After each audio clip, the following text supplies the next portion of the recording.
Hello, everyone, and welcome. I am Edgars Čerkovskis, the Program Director of ECAS University of Applied Science, Circular Economy and Social Entrepreneurship Program. And I will be your moderator for today. This webinar organized by the European Digital Learning Network and ECA University of Applied Science and co-founded by the European Union is titled Supporting the Green and Digital Transitions in Education and Training, Greening the Future, Exploring Digital Green Education. We have invited speakers and participants from many countries, including Latvia, Lithuania, Denmark, Georgia, Iran, Bahrain, Argentina, Pakistan, Austria, China, Sri Lanka, India, Uzbekistan, Tunisia, Ukraine, and Spain to share their ideas and experience. Here is how the event will go. First, we will have the speakers' presentations. After that, there will be a discussion. And finally, a questions and answer session with the audience.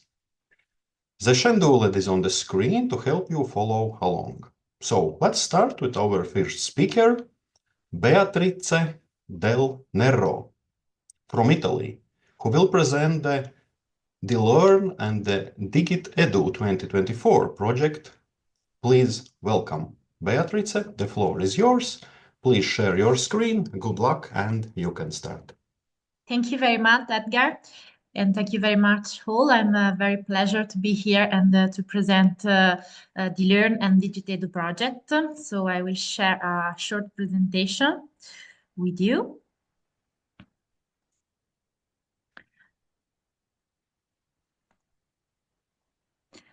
So I hope that you can see my screen now. So I'm a project manager of Dlearn, so European Digital Learning Network ETS. We are a network based in Milan. And our motto, as you can see in this slide, is sharing, connecting, multiply, and enhancing. As I said, European Digital Learning Network is an association, no profit, based in Italy, but we are a very large member around Europe. And the main aim of the Dlearn is to embrace the challenge through the digital transformation in terms of digital skills mismatch and digital learning opportunities. He is our founder and our president, Gianluca Coppola. Is now involved in another conference, but is saying best wishes for this webinar.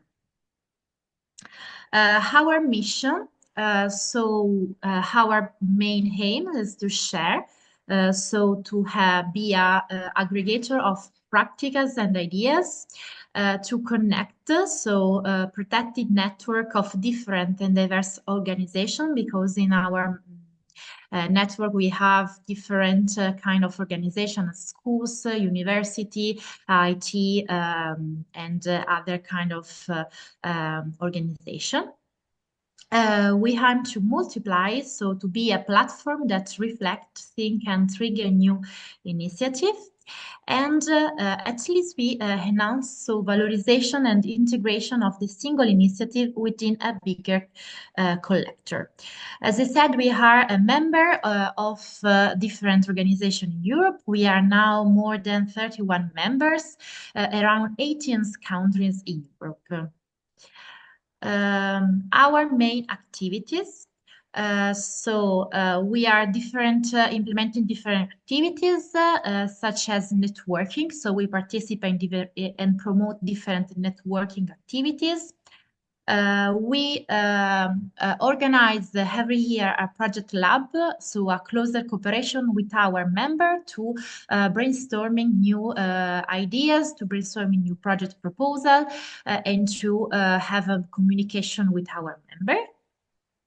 And we also have a knowledge creation to improve existing experience and knowledge of digital learning through sharing and practice and creation of efficient business opportunities.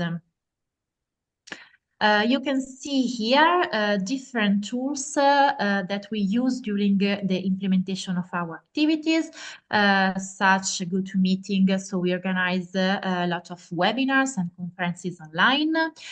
We organize meeting room renting, call for partner scouting, training programs of different kind of fields, networking opportunities, and digital co-working space such as the Redwood that we use with our members to share ideas, news, updates, and so on. Our main achievements. So since 2017, we are now more than 45 projects approved by the Erasmus Plus project and other foundings. In this case, there are more than 45, but the number is not updated. And also we are in our member network, we are more than 135 projects approved. So we have a high level of project approval by the European Union. Related to our activities and agreement, we are member of Digital Skills and Job Coalition. We are member of LLP, so the Lifelong Learning Platform. We are AC ambassador of the Digital Apprenticeship Initiative, and we are active in more than 60 events during the Vocational Skills Weeks. We also have some activities related to the advocacy. We are member of the working group Delta, so the Digital Education Learning Teaching Activities. We are member of the working group Erasmus Plus Coalition meetings. We are member of the Path for Skills in Tourism sectors, and we are member of the Life Learning Platform working groups. We are very strong in communication, so we can share and spread different kind of contents within our main communication tools, so our website, our social meetings, social pages, our newsletter, and different events such as international conferences. So why we are here today to also present DigitEdu 2024. The DigitEdu is a project, a acronym for Empowering Education Through Digital Innovation. Is a comprehensive work package designed to enhance digital education and training across Europe. This initiative aims to bring together stakeholders, educators, and learners to foster a collaborative environment where digital skills and knowledge can flourish. This is a project founded by European Union. And we are some different goals during this project. So we should achieve European education area, so raising awareness and contributing to the achievement of European education area and the digital education plan. We try to foster policy development at EU level, so contributing to policy development at EU level on a topic of digital skills and digital transformation. We promote EU cooperation among organizations in the EU for promotion of digital education and digital needs. We facilitating stakeholder participation of organizations in the EU, in the Erasmus Plus program, European Solidarity Corps, and other European Union programs. And we enhancing good practice, so we foster the exchange of good practice, result, and experiences among stakeholders for an inclusive digital society.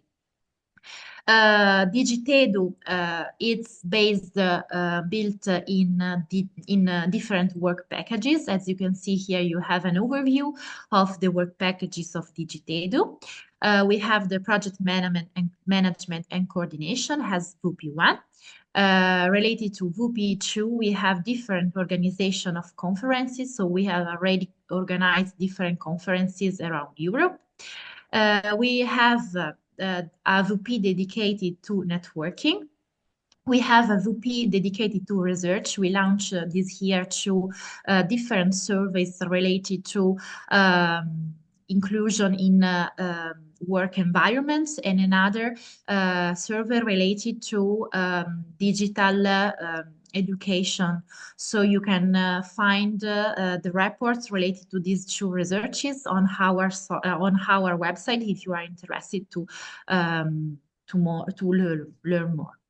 We have a work package dedicated to training activities, and we have the final work package dedicated to the dissemination and sustainability of impact. So thank you very much for the attention. This was a very short presentation of Dlearn and DigitEdu project. If you are interested, as I said, you can visit our website and you can discover all our activities, reports, and you have also our contact. So thank you very much, and I give the floor to Edgars again. Thank you, Beatrice, for showing us how digital education is shaping the future. So for my opinion, this project is a great example how technology and sustainability can go hand by hand. So our next speaker, Reza Hanselman, International Education Coordinator, Foundation for Environmental Education from Denmark, will talk about using online learning to promote sustainability. Reza, please go ahead, share your screen, and good luck.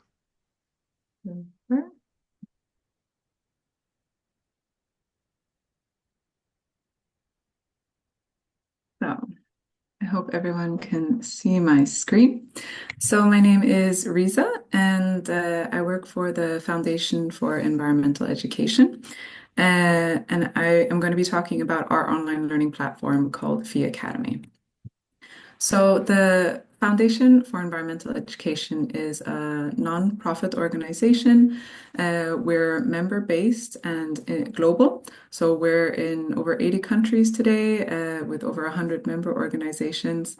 And our main work is actually not about digital education, but we are actually providing sustainability programs on the ground. So you might have heard of 3 of our education programs: Eco Schools, learning about ecosystems and forests, and the Young Reporters for the Environment program. And then we also have 2 tourism-based programs, which is Green Key and Blue Flag. And we actually also have a member in Latvia, and they've been with us for a long time. And the Foundation for Environmental Education, or FE, we've been around for over 40 years. And our current focus, let's say, through all of our work and our programs and our members working on the ground, we have 3 priority areas, which is focusing on tackling climate change, protecting biodiversity, and reducing environmental pollution. So this is kind of our guiding things. So the favorite part for me about doing webinars is getting to hear from the participants. So of course I have created a little Menti. It's just for questions. So if you could now join me quickly on menti.com, you can pull out your phone, you could do it on your laptop and use this QR code. And then I'll just wait until you all give a little thumbs up in the bottom right corner. I see we have 44 people on the call. So maybe we can get 20 people on Menti at least. That would be great. Just give it another minute. All right. So when we're talking about digital education and from a kind of an international nonprofit organization, I'm always curious to know who is in these calls, what you do, and where your interests lie. So I would love to know now in this question, where are you? Who are you from? Are you a university student, a teacher, an educator? Are you representing a public sector organization, private sector organization? Or are you a digital learning, e-learning specialist? And I can see we have 13 people participating. That's great. Predominantly university students. That's awesome. I'm curious to know what you're studying. That would be my follow-up question if I had time. We have a few educators in here, some private sector. I'm surprised there's no one else from the public sector. I myself am a public sector person, I would say. Uh, so that's very interesting. All right, thank you for that. So the next question is just a general, have you yourself participated in digital, online, or e-learning before? The answer is yes, no, or I don't know. And if you don't know, I'm questioning why you don't know. All right, so we have a majority. Everyone says yes. I think we can agree it's definitely become more common, especially during COVID. Then in your experience, then, what have the advantages of digital education been? What did you like about it? What worked well?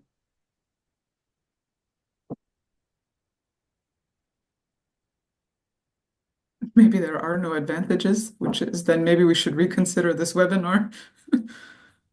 Okay, on-demand option, flexible, accessibility and reach, scalable, nice. Mobility, okay. Flexibility definitely seems to be the biggest factor here. Connection, I like that one. Personalized, convenience, no distance to limit, and fast. Okay, super.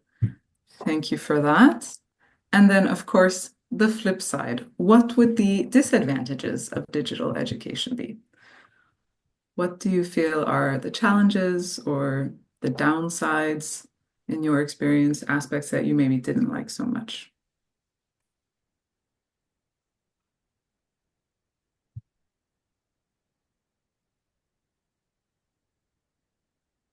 Lack of focus, distraction, and decreased. These people are very in sync right now. The learning curve, okay? Not as engaging. Lack of face-to-face. Absolutely. I think these are all like really good points. These are things I've also experienced myself in taking, online courses and such.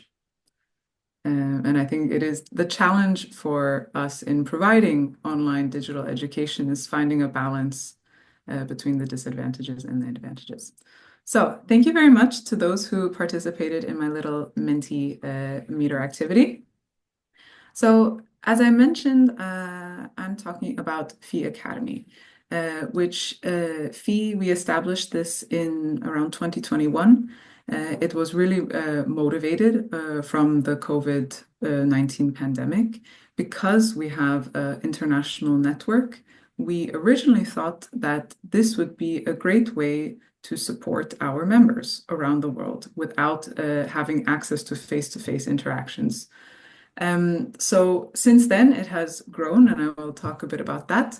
But today we have about 25 courses on FEE Academy. They're free, it's open to the public. I have a little QR code here. Everyone is welcome to join. You just need an account. And the courses are made for educators, tourism professionals, for our member organizations and those people implementing our programs, and just the general public as well, if you're curious about the topics that we offer. We have about 8,500 users on the site, and we've been steadily growing, which is really cool to see. And we have a really interesting mix of countries. One of the obstacles that we have faced, I think, is the language challenge. But I think now with AI and Google Translate, it's really an accessible way to share and gain information. And we serve a really diverse audience. And as I mentioned, we originally wanted this as an internal capacity building tool. And then we realized, well, actually, a lot of our stakeholders at different parts of our programs could benefit from this. So we do have courses that really only our member organizations are taking, only auditors for our programs are taking, but we also have courses that have been specifically created for teachers interested in teaching in the EcoSchools program, or students who want to be part of the Young Reporters for the Environment program. So I think identifying our audience at the beginning was an interesting challenge. And we've done a lot of work to kind of identify our niche and figure out who would best be served by this online learning platform and where there was the most interest.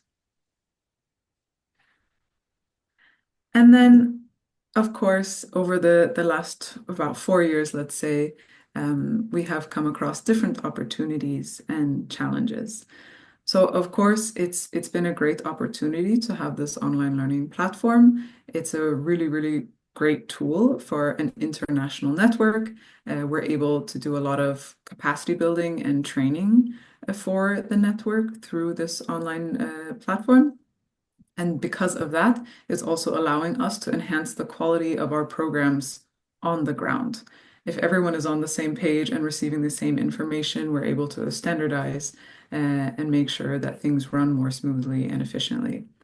It's also a way for us to kind of promote or raise awareness about the 3 strategic areas that I mentioned previously. So climate change, biodiversity, and pollution. And you'll notice if you go onto our site that we have courses about each of those topics, usually through our environmental education lens or through the lens of one or more of our programs. And of course, it's also been really interesting to work with partners on different courses. We've worked with external partners who have developed courses alongside us, as well as with our member organizations. They can also, create courses with us and use this platform to serve their audiences. On the flip side, there have also been some challenges. In the disadvantages of online learning, a few people mentioned the lack of focus, the distractions. It's not always as engaging as maybe face-to-face. And I think we've also seen this in completion rates. I mean, across the board, if you look at online learning platforms, Coursera, edX, whichever, completion rates is always a challenge. You're never going to have 100%. But we really try our best to make our courses as, informative and educational, but also fun and easy to get through so that we can get some good completion rates. And then related to that is also the balance between delivering knowledge versus skills. Because a lot of our courses are actually talking about hands-on activities, about education, about outdoor learning or ESD in the classroom, it's really interesting to try and teach people about these concepts without being able to do the concepts with the students. So we have some limitations there. And then, of course, there's competition. Digital learning is very popular these days. So we want to make sure that our courses and our platform is really adding value to the field, that we're really addressing needs and not just creating more noise, more courses, and unnecessarily competing with other platforms out there. And then resources, it's time consuming and financially, requires some investment in developing high quality courses. So there's constant improvement, there's constant movement, and we're always working to develop more. And with that, my very short presentation has come to an end. But feel free to get in touch with us or check out fiacademy.global. And I will hand that back to you, Edgars. Thank you. Thank you, Reza, for your insights into online learning. So now... Sorry, can I please ask Reza to show the first slide because I had no time to make a print screen. I need that for the report. Okay. Reza, could you please show the first slide of your presentation?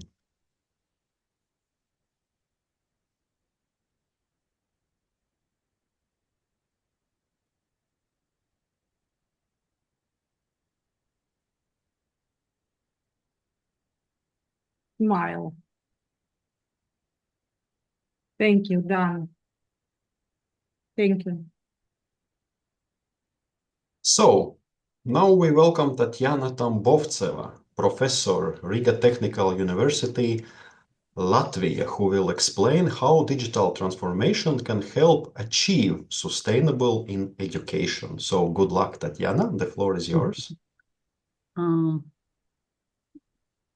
So hopefully you can see my presentation. Yes, everything is fine.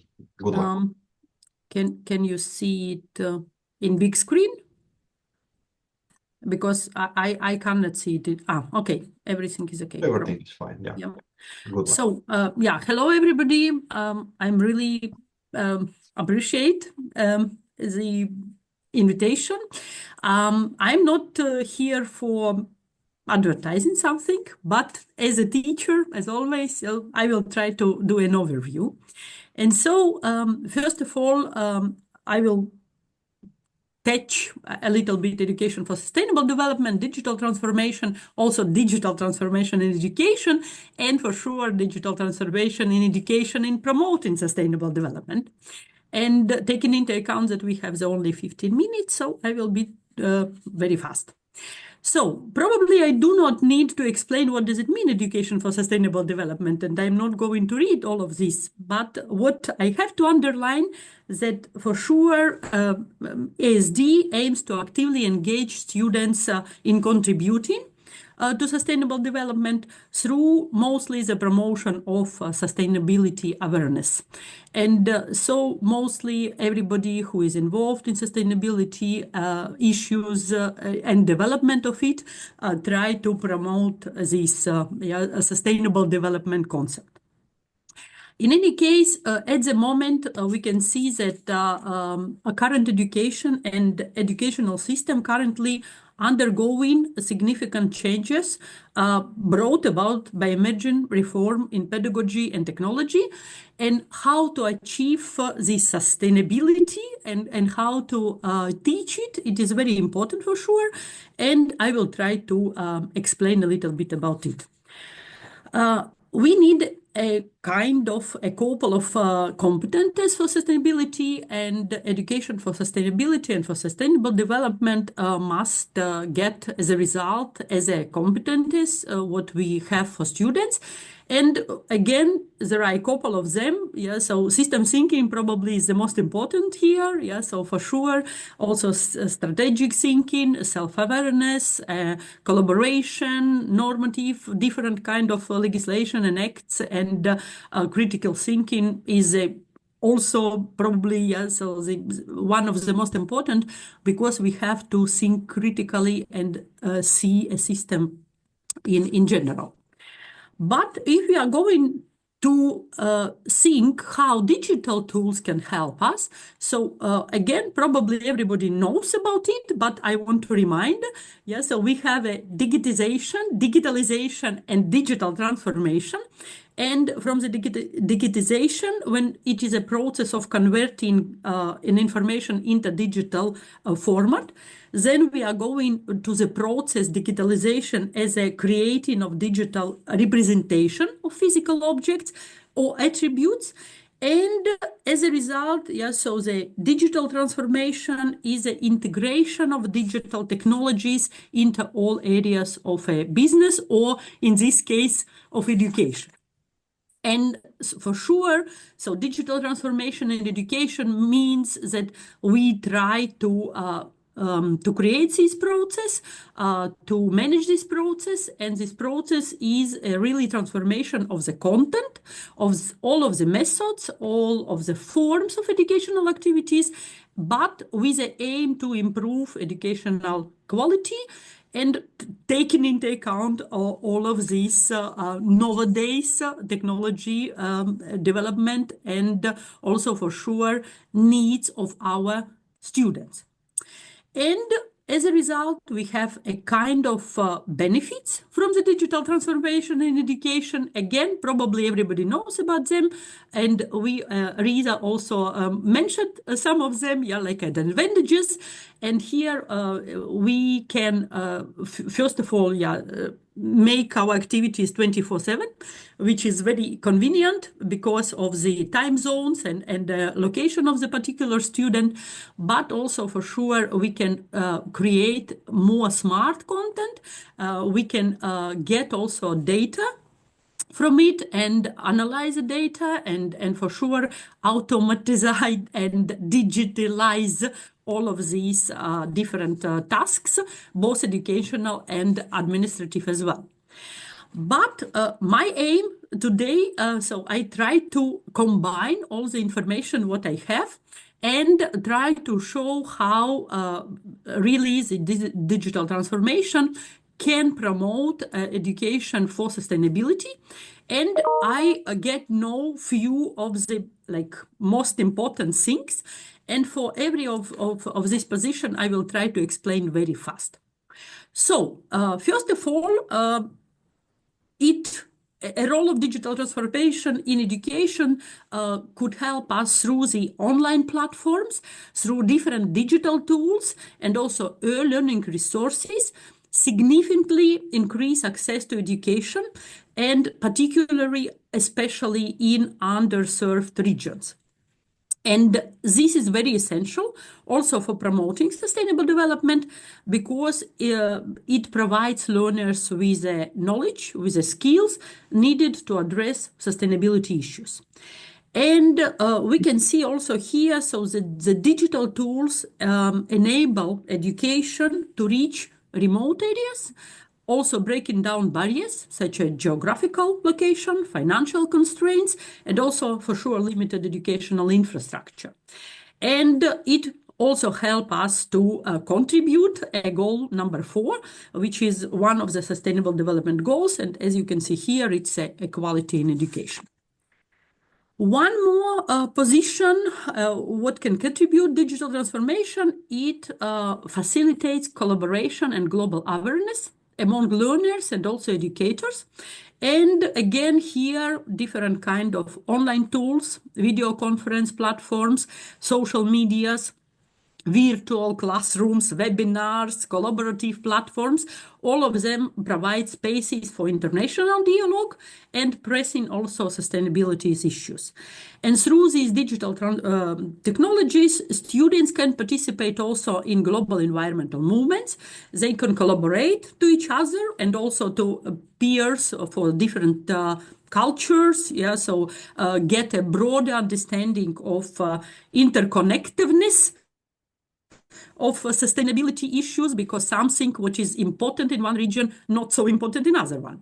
And for sure, so it again helps to promote aim number 17, which is so partnerships for the all goals to achieve sustainable development goals.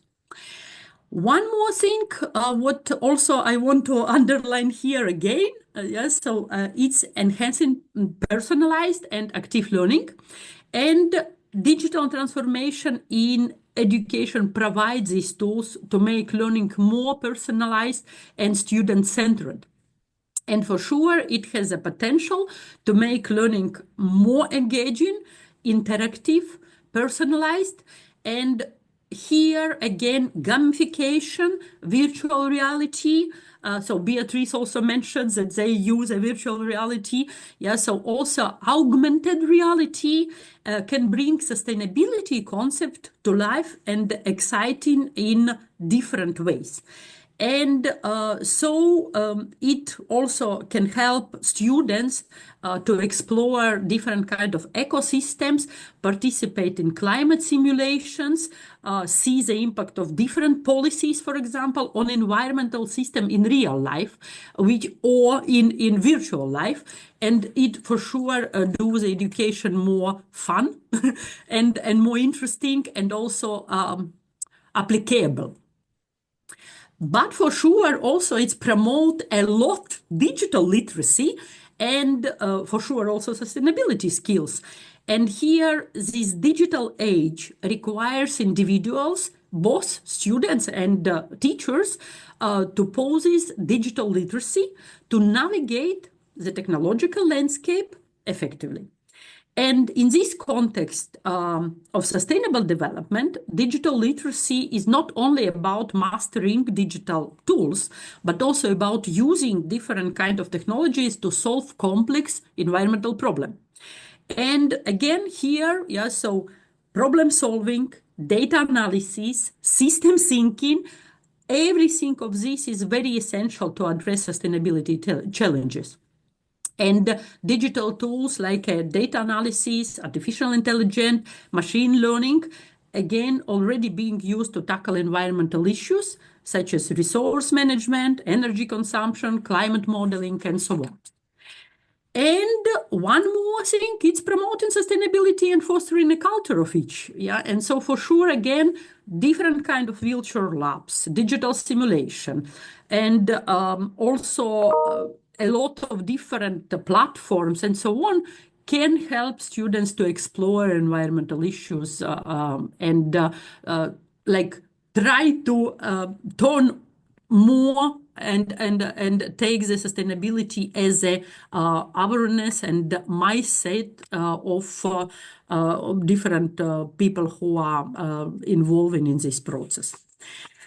But also for sure it promotes and facilitates sustainability practices in educational institutions as well, and reduce environmental impact of education. Everybody knows that we use a lot of energy, and so digital transformation can help us maybe not minimize energy consumption, because also we need it for our laptops, yeah, for servers and so on, but it reduces energy consumption in particular university or school, minimize waste, promote more sustainable practices, and also educational institutions themselves can implement more sustainable practices by integrating green technologies into the infrastructure. And for sure, also digital tools can help track energy usage, optimize resource management, and also implement smart building systems, for example, yeah, so that reduce environmental impact. Also, digital transformation plays a crucial role in supporting sustainability research and innovation. And digital platforms such as cloud computing, big data, and Internet of Things allows for the collection and analysis of real environmental data. Then also can be used to monitor pollution level, for example, track biodiversity, or model climate scenarios. And universities and research institutions can create virtual labs and also digital research networks that enable students to participate in sustainability-focused projects remotely and gain hands-on experience with innovative technologies. And for sure, again, here we can see that it can help us to grow the green economy, which is essential to achieving, again, sustainable development goals, especially related to sustainable industry and infrastructure, which is number 9, and responsible consumption and production, which is goal number 12. And going to the end, it supports also data-driven decision-making, because we have a lot of data to analyze, and it really digital technologies can provide us as a tool to analyze and model complex environmental systems. And all of this, again, big data, artificial intelligence can help us to do it.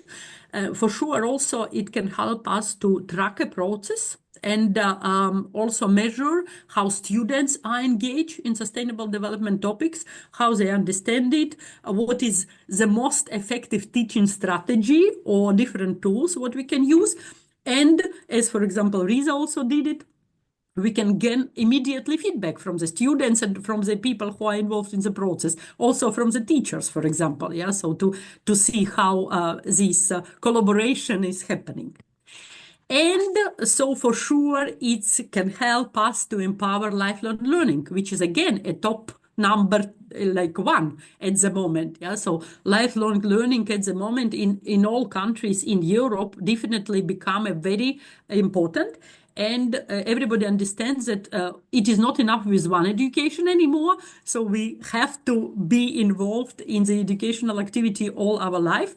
And for sure, again, yeah, so it's offer us flexible learning opportunities for all people, for all ages, from all backgrounds.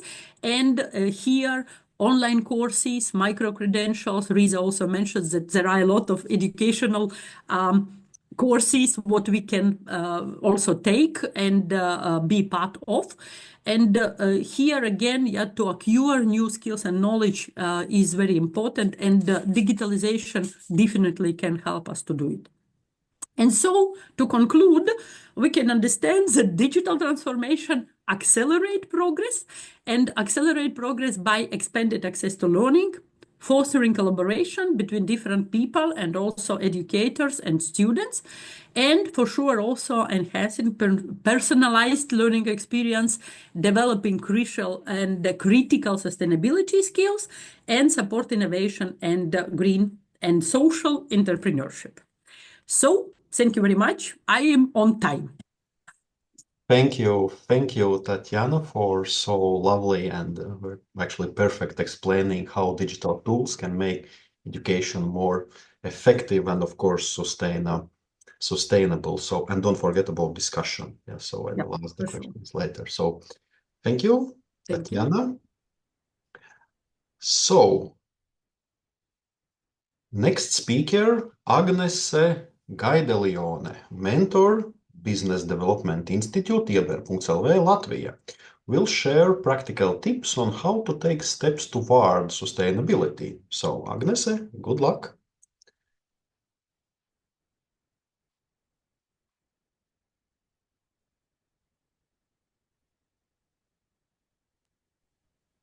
Yes, is try to have the presentation. Yes, we have it, and we need a timer. We Perfect. Can start. Yes, so what we are doing in Zero Waste Shop, what is sustainable step, you can see in our presentation. So what is Zero Waste Shop? It's not only a place where you can come in and have your packaging, but we are like a guide for the world of small step in sustainability. We are in TikTok, in Instagram, Spotify, Facebook, and here you can see our family. It's dad, metal straw, shampoo bar, mother, daughter, straw brush, and the son, hard conditioner. And yes, of course, fairies. Fairies is the best style of this. We have this opportunity, this experience, how it is to play in shops, what we are doing when we are kids. So what we are doing something different. What is our sustainable steps? We are social enterprise. We are in Zero Waste Latvia, biedrība, and we are in Latvia's Social Enterprise Association and in BNI members. And this is our platforms where we are every day, every opportunity to talk about sustainability and to talk about small step in our everyday lifestyle.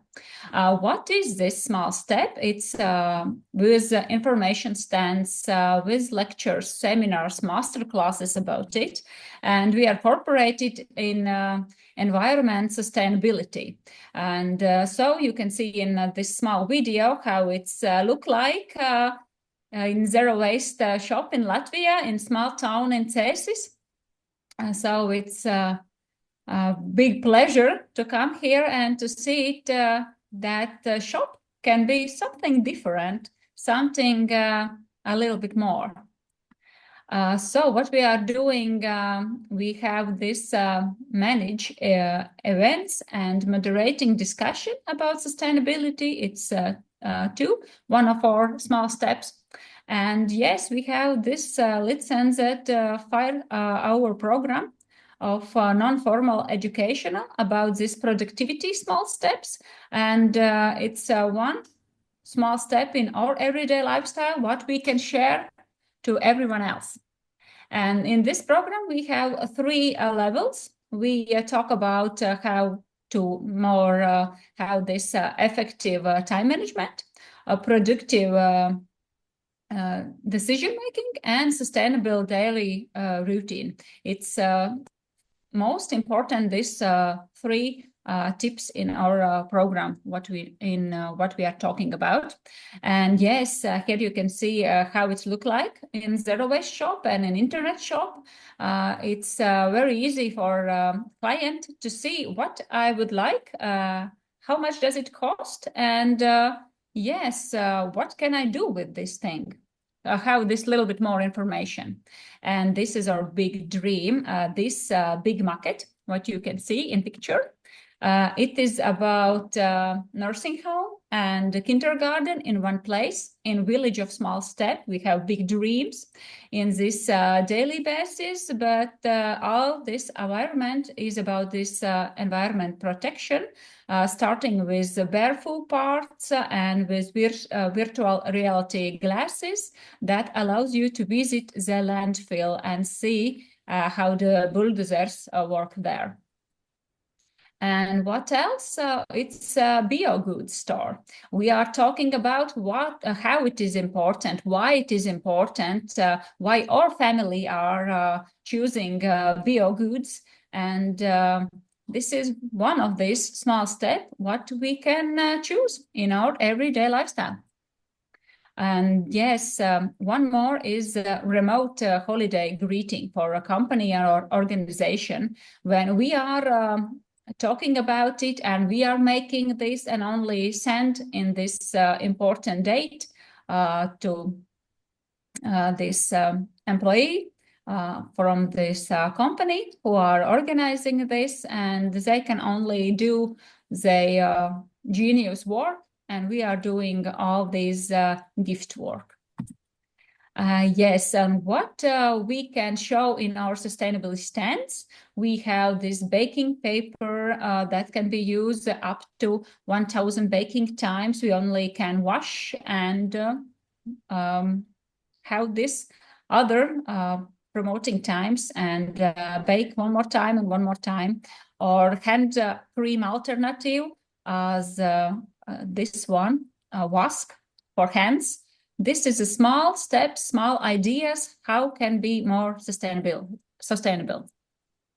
Yes, and we have Christmas next to our doors. So the sweet time, it's too one of the sustainability steps when they don't need to be in their own paper, but they can live together friendly. And this transparent packaging too is made from cornstarch, this one. And products from Nature Gifts, fresh spirulina, bee bread, German seeds, hemp oil. One of these sustainability steps is to look at these products when we are looking for Christmas gifts, for example, or spices. It can be a pleasure gift. It can be about this taste and representative gifts. We have very good clients that are telling their ideas, and we are sharing with them. And one of these is a gift card, what are staying in organization, and when they have opportunity, oh, I need a gift for my colleague, but I don't have anything prepared. He can only call us. We can write down these 3 information steps, and after 5 minutes, yes, we have sustainable gifts, but the other colleague can choose what is the best, or sweets, or these spices, or shampoo bars, what are interesting for him in this moment. And yes, the challenge for sustainable everyday lifestyle for employees, and this program is a special one. And it's take 1 month, and every work day they have one question, what about this sustainability, where they can share their experience in videos, in photos, in their what they are thinking about it. And the biggest, what we are make something different, we are choosing the style to give a company opportunity to talk about it and to talk why and how they are seeing this green lifestyle in their organization, in their ideas. And it's a gigant coloring poster about it. And the organization don't need to think, what I can do something different, something special. They are taking our poster and make it for their organization to inspire those who is around them and these colleagues and families. And the next one, yes, what is interesting, they have the QR codes in envelope the other side of the envelope about the story in English and in Latvian about this family, what I have introduced you in first slide, second slide, yes. And they are telling their story, and the story is the best one that are looking in our brains. Okay, I can do it too. I can make these small steps. It's not so complicated. And yes, and this time we are taking the second step about this digital puzzle. That's give opportunity to tell their own story about it, how you can see it. And here you can scan the code, and here's the story after our presentation at the end of the day or morning. So you can scan it, yes. And here you can see our next project, what we are looking in this time. This is a digital puzzle, and it's give opportunity to create your own zero-waste city. What is it important for you? What every mentor and how it look like? So, and this sustainability masterclasses is one of the popular ones. And you can see here the most important, it's masterclasses about tea mandalas, where we are interesting and see how it's important. And gift wrapping and greeting card classes. And then natural lights masterclasses is very popular one. And three types of meeting when we can see in out when we are going to them. Company or seeing in thesis, or like here we are in Zoom meeting. And development of eco strategy 360 is too very interesting. And then we have this organization where we can see opportunity to help and introduce about these small steps. And keyword box, you can see what we are doing in everyday lifestyle. We are talking about climate change with our clients, about sustainability development, waste reduce, and yes, incorporating social responsibility is one of our this biggest thema. And lecturer, moderator, leader of practice seminars. It's all these 8 themes, what we are taking in. It's about health. It's about how much we are drinking water in our everyday lifestyle. It's all together. It's not only one, and yes, I'm sustainable. It's great. Now it's all 8, these ideas, and it's need to be in harmony. So how can you help this small steps organization and make it? You can tell to your colleagues about this, that we have this online store. You can take part and talk to your colleagues about this representative gifts and gift card. That's it can be other ways gifts. And yes, these lectures and informations about small step of green lifestyle in company. This is the best style of us. And thank you very much for your attention, and see you at the next sustainability step. Ambassador Ebert.lv. Thank you. Thank you. Thank you, Agnes, for giving us clear and actually very useful advice. And I think your examples show how organizations can start working towards sustainability right away. So our next speaker is Nelly Titova. Nelly, are you here? I think she's not here yet. She said she will appear at 2 p.m. Okay, so no problem. So that we will make small changes, and let's continue with Lika Kiladze, International Academy of Education and Development, Georgia. And she'll share her ideas on digital innovations in social entrepreneurship. Please welcome Lika. Thank you very much. I will share my presentation and hope it is visible? Yes, everything is fine. Okay.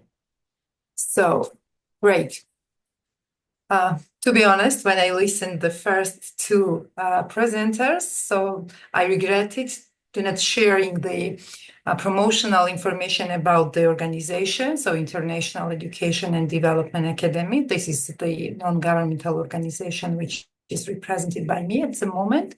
And this organization is actively working on the lifelong learning and sustainable development issues. But for this moment, I will present the topics of social entrepreneurship, empowering communities for a greener future. I'm like Lia Gilada, as already Edgar was presented me, and I'm a doctor of business administration, and I'm from Georgia. And before I will dive into the topic, so I would like to mention that today in my country, there is a very challenging situation and the period. The country itself was passed towards the European Union, and this is like this pass is under the threat. And even though the special spread of ideas such as social entrepreneurship and sustainable development in my country is a result of the embracing of Western values. And therefore, I hope, and the big majority of the community representatives in Georgia, that things will get better soon, and the Georgian people, through their determined efforts, steer the country towards the West, because we deeply believe that being closer with the EU and sharing Western values and experiences will foster the progress in my country.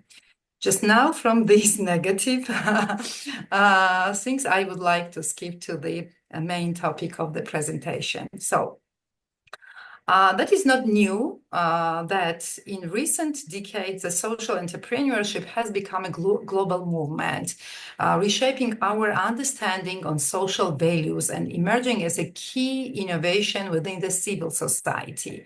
So while many associated activities, such as combination of the economic and social goals, just is not new, but at the same time, it marks a significant shift in a social economy. And therefore, this sector is very, very interesting, innovative, and very important just for further development.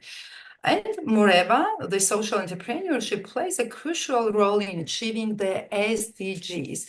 I would like just to mention several,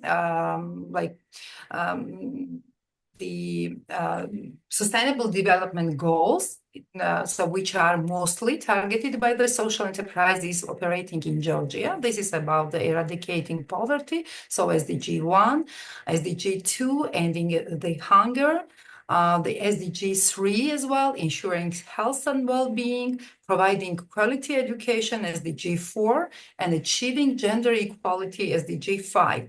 But overall, so that is very, very clear and visible that social entrepreneurship drives sustainable development by integrating social and economic goals to address global challenges across all 17 SDGs. And also, technology plays a significant role in tackling global challenges, and that is also not new. And the fourth industrial revolution brings technologies like the internet and artificial intelligence into sectors such as agriculture, healthcare, and education. As a digital economy grows just very fast, it is expected that social entrepreneurship within this sector will also increase, and Georgia is not exclusion in this regard, because the number of social enterprises is increasingly just proportionally. Now I would like to mention several examples of the social enterprises which are operating in the environmental protection field. The first one I would like to just attract your attention is the company 7R. This organization was originally founded under the EU-funded project, so in one of the vulnerable districts of Georgia in 2022. And the mission of this organization is a zero-waste fashion enterprising. And this organization employs approximately 10 women that are permanent staff members, and periodically they include in their manufacturing process, so some part-time employees as well. So they transform so fabric waste into the unique accessories and decorative items, promoting eco-consciousness. And by purchasing these items, and you see the bags and some other accessories, so the customers help reduce landfill waste. And as discard, fabric has a similar environmental impact to plastic. And the corporate clients just often order conference bags and even decorations like flags. Another social enterprise also I would like to mention is Etene. So this organization has established in 2017 and it produces that one like eco-friendly USB cables. And these cables are made from the recycled plastic. And they collect polyethylene waste locally, so across the whole country, and reducing then environmental harm and supporting the responsible consumption and production. And simultaneously, this is like a contribution to the SDG 12. Initially, so Tene's cables were manufactured in China, but later, so in 2022, so production moved to one of the vulnerable regions of Georgia, in Tsairovani. This is remote region for the country, and also this region is settled by the internally displaced people from South Ossetia. So employing SETI people, this organization is boosting the local economy as well. And definitely their production is eco-friendly. Another company like enterprise I would like to show you is the EV for Green Future. This social enterprise provides electric vehicle owners with charging devices, and you see it on the photo. They have developed infrastructure rental services and promote eco-friendly transportation and environmental protection.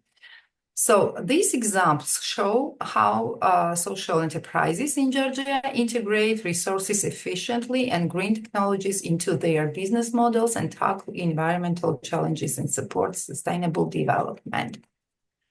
Now about the digital innovations. So digital technologies are reshaping social entrepreneurship by making it easier to grow, encouraging new ideas, and cutting costs. For example, like reaching more people and working efficiently, like tools like websites or social media help social entrepreneurs connect with a larger audience. And in Georgia, many use these platforms and spread the word and increase sales. So another option is finding new ways to solve problems. And technologies like artificial intelligence, so AI, and big data allow for real-time tracking and analysis for environmental issues, leading to a better solution. So mobile applications also provide services like education and training to remote areas. And saving money is a third, not option, but advantage. So automatic routines, tasks, and using cloud services lower operational costs and letting social enterprises to focus resources on their main goals. So implementing e-commerce solutions opens up wider markets, boosting financial stability. And in short, so digital tools help social enterprises to expand their impact, create innovative solutions, and achieve their lasting success. I also would like to share one more social enterprise like case, which is named as a Green Gift, and is very similar to the organization presented by one of the conference participants. So this organization has also established in 2017 by 4 Georgian enthusiasts, and the EU was the supporter of this project.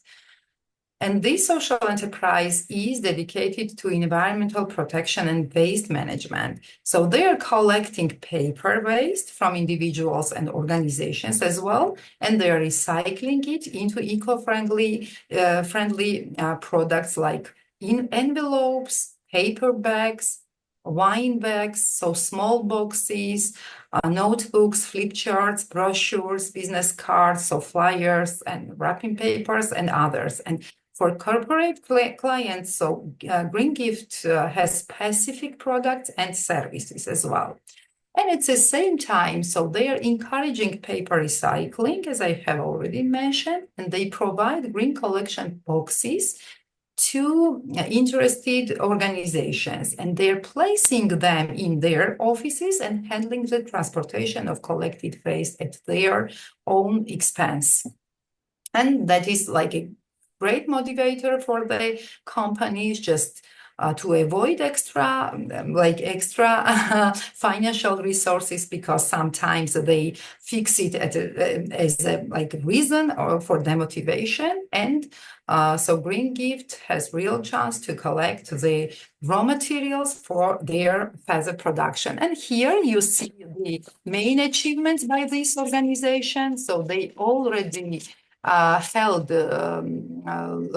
recycled so 200 tons of paper waste and have placed green collected boxes in more than 150 organizations and provide stable part-time jobs for 8 individuals, and periodically they recruit more people.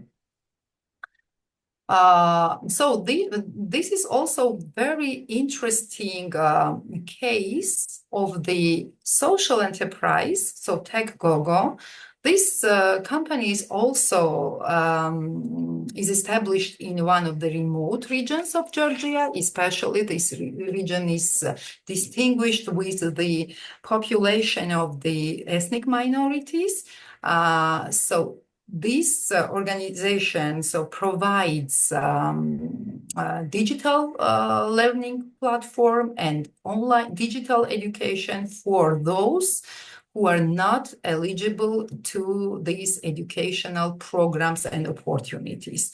So women are the main focus group for this organization, but at the same time, they provide some of the opportunities for men and boys as well, of course. And they have online training programs uploaded in their website, and this is the address of their website. And up to date, so they have engaged more than 150 organizations in educational and some promotional activities. Now I would like to move to the challenges and opportunities, as everything. So this sector as well has its own challenges and the opportunities as well. So while the technology offers many benefits, it is important to ensure that advancements are inclusive and don't harm vulnerable groups.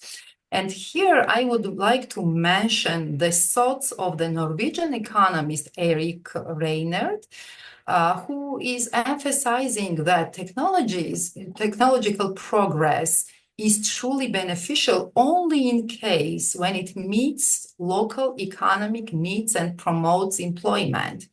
Therefore, for the countries like Georgia, where we face great challenge of the mismatch at the local labor market, and we have very high rate of the unemployment because mostly the demand and supply are not matching to each other.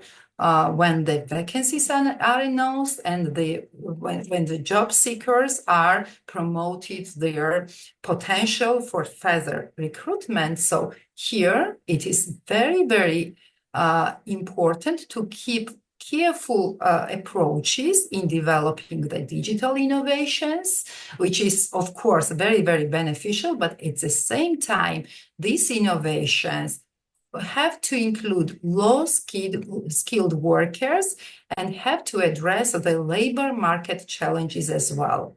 So this is a very complicated process and very carefully should be developed the policy and approach by the government and civil society sector as well.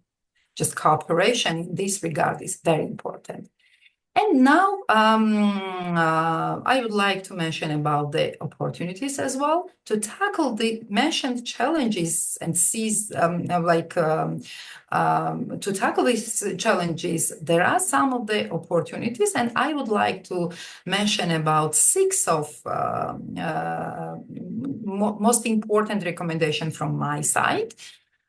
First of all, it is very important to enhance digital education and offer courses in artificial intelligence, especially because this is fast developing sector, in e-commerce as well, and data analysis to equip individuals with essential digital skills. The second recommendation is to strengthen partnership with tech companies. For example, to collaborate with the tech firms, like developed companies, to develop applications and platforms tailored to the existing needs of the social enterprises. And here, for example, I would like to mention a very good example of the Tech Gogo when they cooperated very actively intensively with the big company Bank of Georgia. The Bank of Georgia provided pro bono service for them and supported the development of the e-learning courses, and at the same time supported with development of the recruiting and salary paying system in this social enterprise. Also, under the recommendations, I would like to highlight that it is very important to use technology to promote eco-friendly practices and improve resource management and engage communities, especially in remote areas. Despite of the fact that Georgia is a very small country, there is a great difference between the urban and rural populations, including the equal accessibility and opportunities for development or self-realization. Also, I would like to highlight about the fostering collaboration among the social enterprises, the government, tech companies, and civil society organizations. This collaboration and the joint efforts will support the better policy development. So in my country today, the social entrepreneurship is not regulated by the legal framework. That is the highest, and the first priority challenge and the obstacle to support the development of this sector. And the joint global networks, the partnering and partnership with them is very important thing as well, because these partnership opportunities gives a chance to share the best practices and also to initiate some joint initiatives. And the next 3 recommendations as well. So innovative financial models should be promoted, and this area also needs further development. So like platforms such as crowdfunding and some other similar tools so help social enterprises to secure funding and ensure financial sustainability, as it is one of the challenging sphere in enterprises, like collaboration across, again, building the partnerships and share social and environmental goals with the organizations oriented and addressing the sustainable development and environmental development goals, and data privacy and security. When we are talking about the innovations and digital tools, definitely the issue of ensuring high standards and data for data privacy and security on digital platforms is raising. And therefore, it is very important to develop legal and technological frameworks to protect user data and community so safely. Here as well, Georgia has a lot of gaps, and we need further development in this regard. And definitely, we need to share the international practices. And like safeguard social entrepreneurs, innovations with patent and copyrights to ensure sustainability. So here we have respective legislation, but unfortunately the execution is very, very weak in my country. Therefore, protection of the patents still is a very big challenging issue for the not only for social entrepreneurs, but all business companies, especially it makes vulnerable so small and medium businesses. So finally, adopting these strategies so social enterprises can maximize their impact on environmental issues while creating lasting economic and social benefits and contribute in this way sustainable development. Okay, so thank you, Lika. The questions will be a little bit later. So thank you for sharing how digital innovations can make a big difference in both business and sustainable development.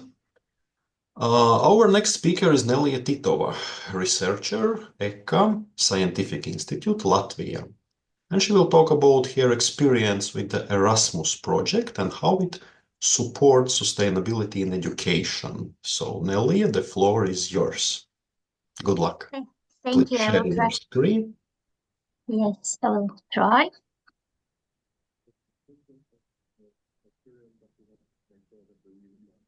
Yeah, super. Yep. Now I will. Yes, so I will continue a bit with what Leah Kildadze said about technology, eco-friendly practices, training, tools. And today I will share the experience with a 3-year project, Erasmus Strategic Partnership Framework, that started in 2021 and finished October 2024. So it's fresh. Results are available, and would really be happy to share with all of you. The project called Naturally Sustainable, and it's about the integration of sustainability impact in teaching, training, and engagement. There were two project partners and leading partner in Latvia. And we were joined by Irish, Finnish colleagues and also partners from Belgium, France, Germany, and Italy. We were a big group, and we have set the goal of putting together comparative studies on engaging teaching, assessment, training, sustainability, collected best practices, prepared trainers guide, worked on IT platform, on online simulations and tools, games, resources, and proceeded with also a green action plan for one of the partners as example. And of course, as every researchers, we are also researchers. We started with a big literature bibliographical analysis because we didn't want to start from the scratch and maybe invent a bike, as people say, but we wanted to understand what others have already done. And we collected in 2023 many resources, sources, articles, books on sustainability reporting, assessment, evaluation. And today I will not talk about this, but we also published a couple of articles on this, on our findings from the peer-reviewed research. And one of our tasks was also to collect best practices. So we collected 36 to begin with, 36 sustainability assessment tools, and we have identified also criteria that are good for everyone if you want to start assessment, because they are in the every list, and also list of criteria you can assess and reach when you have resources. The main idea was that organizations have very limited resources, companies, very limited resources as people, finance to devote to sustainability, training, teaching, assessment, not to repeat myself. So we offered by the project also fast track to those who want to start doing this at minimum and going to maximum if you have enough time, money, people, etc.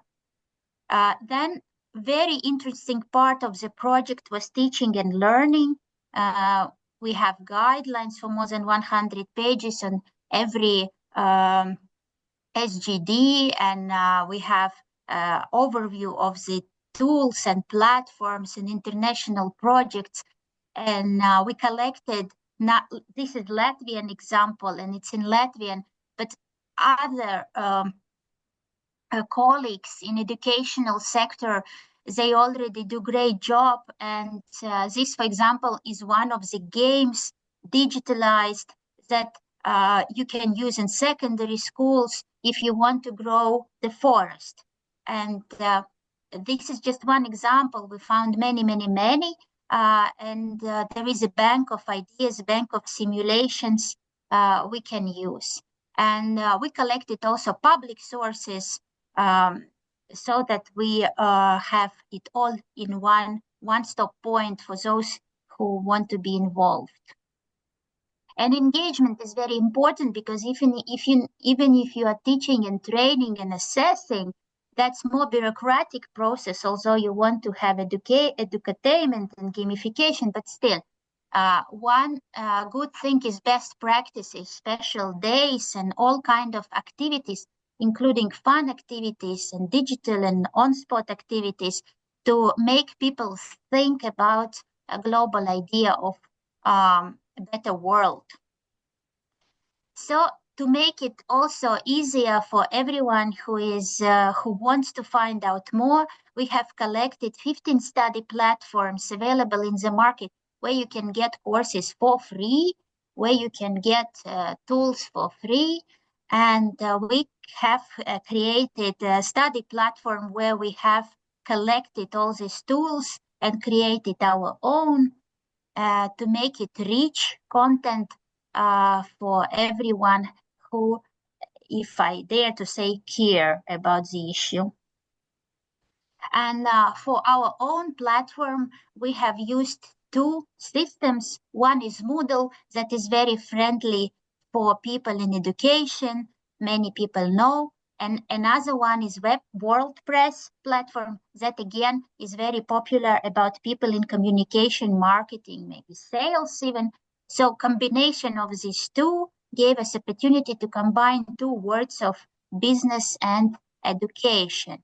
And we also had analysis why Moodle, why WordPress, analyzing shares in the market that correlates with the friendliness of the system, popularity of the system, that maybe is not scientific criteria, but we have to understand that the users of our results will be people who are not obligatory those who are very advanced in technologies. So we have found the most friendly tools to use.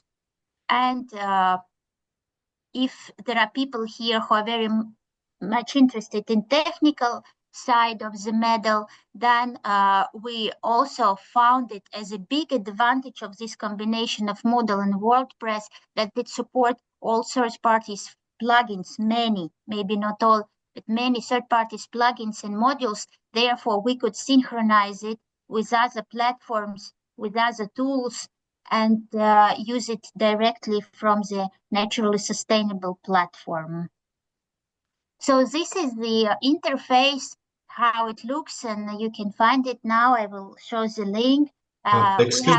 Excuse me, Nelly, could you time please... is over? No. Could you please refresh your presentation because we can see only the first slide. Really? Yeah. I have showed already around 12. So No, the speech was very nice, so... Thank you. But it's... Yeah, let me... do you see now projects and video assessment? Yes, now everything is perfect. Yeah, but now it's not moving on month. So let me then try third option.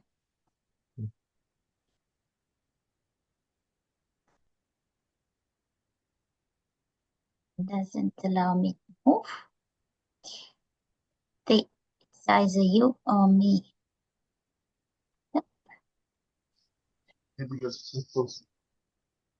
Okay, but maybe now you can switch the next slide. Yeah. Do No. you see? No, mobile? no, unfortunately. Then I will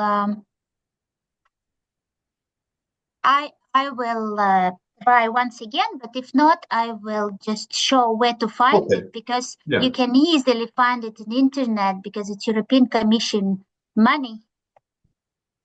And I will put on the last slide of my presentation. If I manage. Do you see now mobile screen? Yes. Oh, very good. So,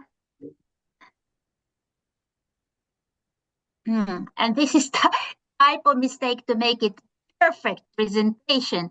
So, if it is naturally sustainable, it's a typo there, one A more, global, you see it on the subject, naturally sustainable together as up to the screen platform, .global, and this is the place to find all the things that I showed but didn't know you don't see, and I told about. So I hope that this is another chance today to show this project as it was really green and digital and combining and how to say, providing good practices for all. And here I will then stop sharing. And I can write this in chat for those who want to see the link later and use the materials, because I have to say that I'm also teaching the subject. I'm using a lot these materials and also other platforms and games. Students really like digital games, engagement activities. So these are all for free. So you are welcome to use. Okay, so thank you, Nelia, for showing us how international projects, for example, like Erasmus, help promote sustainable practices and collaboration. So let's move to the next speaker, Taira Sirvidaite, Klaipėda State College, Lithuania, and she will present Fostering Students, Soft Skills Through Sustainable Approaches and Emerging Technologies. Taira, the floor is yours. Good afternoon, everyone. Good Greetings from Lithuania. So I will share my screen with you.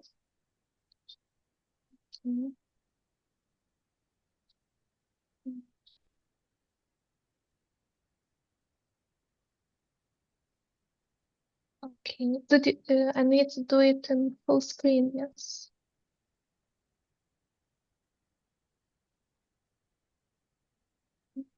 Wait. No.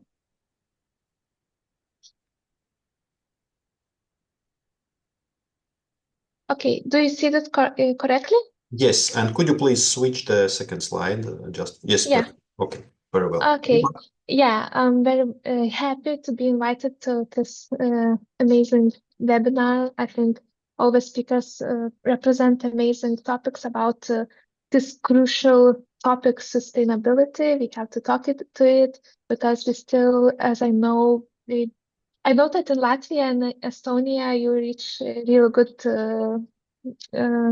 numbers to achieve these goals, and we are in Lithuania a bit down in the numbers, but still, all in all, in the world, we still have to do a lot of, and until 2030, we still not achieve a lot of it. So I think more and more we have to be focused on student preparation and working with programs, with new technologies to go to become viral, to use digital technologies to improve our students' soft skills, not just midwifery students. I'm a midwife teacher, of course, but also nursing students and all different kind of students to be more digital, more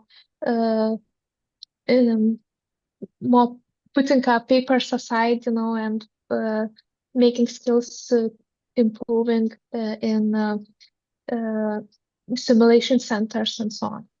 So as you see myself in the picture, I was going to amazing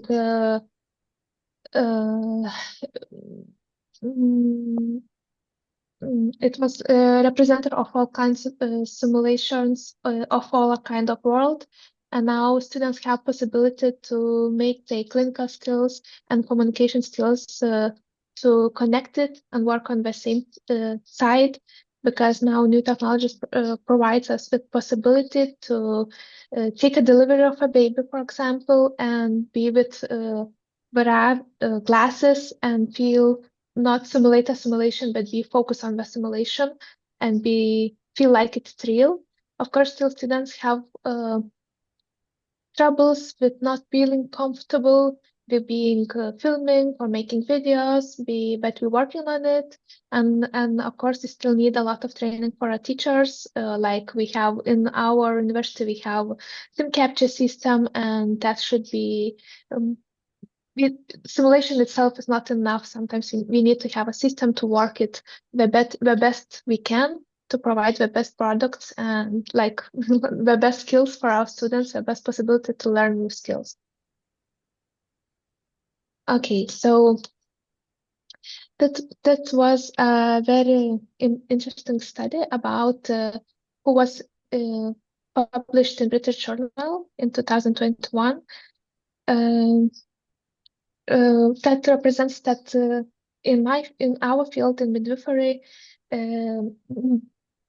communication was crucial thing for women when they experience their birth of a baby. So the most important things that usually we teach our students technical skills of nursing, but they forgot to speak during the simulations, and we have to make them feel comfortable to do it loudly, because some of students are more introverts. We are different, that's okay. And some of them, even when they come back after the studies, and they are very grateful if a teacher makes them speak loud, because for them, if they learn that sentence and what they have to say, they will keep it if it's good enough, because for them to communicate spontaneously, not always very easy. So yeah. Okay, what's put of mine? Of course, according to World Health Organization, effective communication is crucial for achieving safe, respectful, and supportive material care. Poor communication could lead us to mother stress, lower satisfaction rates. That's very important for us to achieve, like our patient satisfaction goals are most important in every country and every hospital. And midwives are often the primary point to contact during pregnancy, labor, and postpartum. And the stress of labor and childbirth could need for us to be more empathy and clear. So one of the goals of sustainability is to achieve our the best medical services and so on. So it's very important to be focused how we can use digital for achieving these goals. Okay. Usually the challenges that affect our communication is about cultural barriers, emotional sensitivity, and high stress environment. All these main factors are very important when we are teaching our students, because our ethnical background could be very different, and we have to be very sensitive with what we are learning, what we are teaching. Of course, emotional sensitivity, it's very important for students to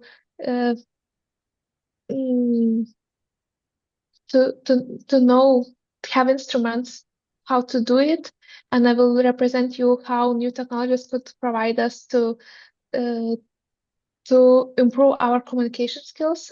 And of course, stress environment prevention is also very important to make our students the best way possible. So, of course, and soft skills like empathy, emotional intelligence, active listening are very important parts of our health society, health community in general. And we have to be focused more about ethical principles of this part. It was interesting, and how neurosciences talk about empathy and how these things are related to achieving better goals of our safe environment for our workers, for clinical workers, and safe environment for our students to teach and learn.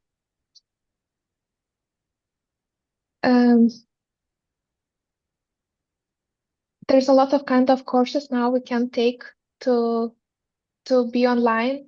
We don't now need to be physical, like this webinar. Like we can be in all kind of courses to achieve new skills. And soft skills could be advanced training. It could improve our competence, knowledges, learning, experiences, abilities to help and grow in our field. And we have to not forget to integrate communication skills in our curricula and more digital possibilities for teaching. What was interesting about when you see artificial intelligence, what was produced like in medical field, and it's one of the ways how a person could buy and provide like artificial intelligence to represent some kind of information and medical information. And it was interesting publish about that, how nurses they have to compare the communication, the information that was provided for artificial intelligence and the information who was provided from nurses, which one was better. And even nurses said the artificial intelligence was better because they can focus all kind of information that exactly need for a patient, not forget anything. And they was very interactive. So patients felt that they get more information. So now we have to achieve a better goals to not be forgotten as a person, to provide information, because artificial intelligence could do it better at some point. Yeah, you see this analysis. Of course, when we put a simulation in learning system, it's very important to be focused on encouraging our students to practice communication skills, to role play, enable them to gain confidence and participate before entering real world scenarios. And of course, it's very important to have pre-briefing and post-briefing, have a feedback, how they feel, what we can improve, and to share our experience with other teachers, because in my experience, I seen that at some points we are very busy and so on, and for different kind of reasons, to gain new skills for a teacher is very important. And now to know how to make a PowerPoint is not enough anymore. I was in Belgium, and they represent that we have be very collaborating with other fields like programmers, and in the end, even a teacher has to know a bit of programming skills, because everything is improving, and if you want to work with us, all kind of systems the best way ever, so you need to improve your general skills all in all.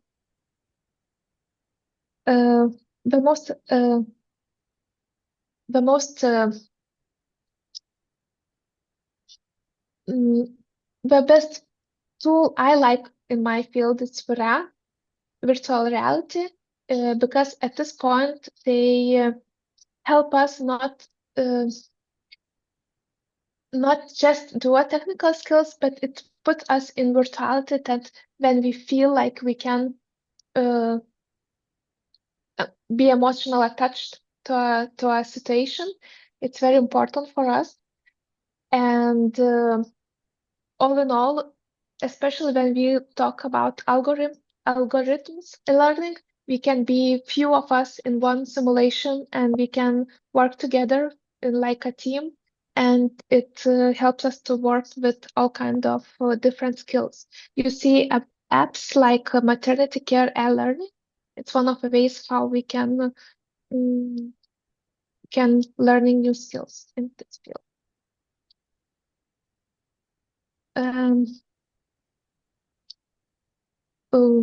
Of course, I'm not sure what you are doing, what you are using in your field, but in my experience, we working with Lardal products quite a lot, and SimMom, and it very helps us to make sure our students achieve skills they need. And all based feedback systems are very great for this option. Okay, yeah. It's very important to think how these sustainabilities could help us in different kind of ways. I think it's when we use technologies in the learning and teaching, it's very important way to achieve our goals, to improve quality of our education, to improve good health services for our patients. It's improved, of course, we are equal in these achievements, and I hope all in all that working together we could achieve these goals together.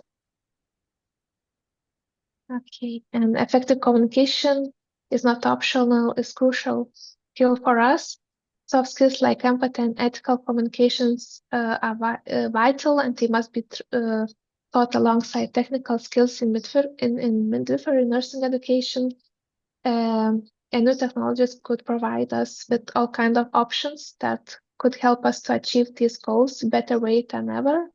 So the most important thing to empower these options for us. And of course, in the end of the day, I would like to say that, yeah, maybe technologies could provide better information and so on, but we still are human beings who have critical thinking, and while technologies can empathize education, human connection and empathy remains very hard on midwifery of our teaching. So we still need to find the ways how to provide these skills to how to provide these skills in humans. So there's all kinds of now new possibilities, like there's like in business sections, there's like communication opportunities when artificial intelligence scan your communication skills and make you a recommendation how to improve it. So that's the way we are going to, and I hope for us to achieve these goals and provide the best health services for our patients, the most safe ones, and our students will be capable to work with the best way they could in the clinical field. Thank you. Thank you. Thank you, Tyra. So let's start a discussion about how green and digital solutions can be part of education. And I will ask each speaker a question to the start, and then we will continue with questions from audience. Okay, so let's start with Tyra. Tyra, my first question actually is very simple.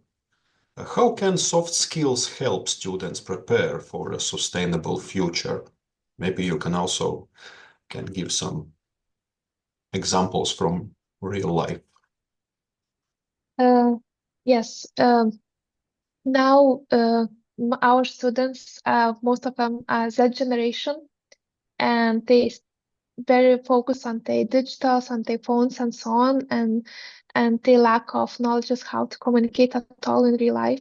So if we don't give them tools how to do it, it could be situations when they are afraid to talk to humans at all. So we need to help them at that point, and how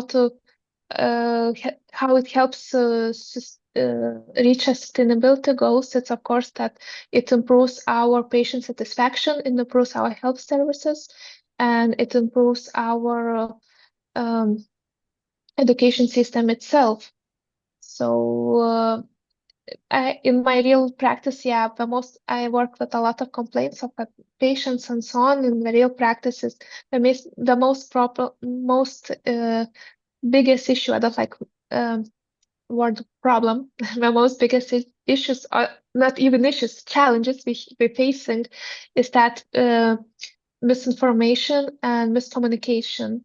Because when we feel like we are very technical, we explain the technical part, and patients and their relatives are complaining about talking about how they don't understand the emotions and so on. So and then they going to a courts even, or to find the ways how to sue us or whatever, because our staff are very tired and so on, and sometimes they lack of soft skills. And of course, what I said is what the main things that everyone we know these things every day, but I think it's very important to remember ourselves how it's important in our working place, in our fields, to talk about them, because everybody knows how important it is, but it's so obvious that we lack of this competence. So for your opinion, what is sustainable future? Sustainable future, of course, is when we work together with artificial intelligence, but not separate, but we work together in the best way ever, and that will help us achieve all 70 goals. Because when we are equal, when we provide best education, we make our water and planet healthier, greener, and health system, of course, very important part of it as it. Okay, thank you. So now let's hear from Beatrice. So Beatrice, what technologies do you think are most important for the future of digital education? For your opinion, of course.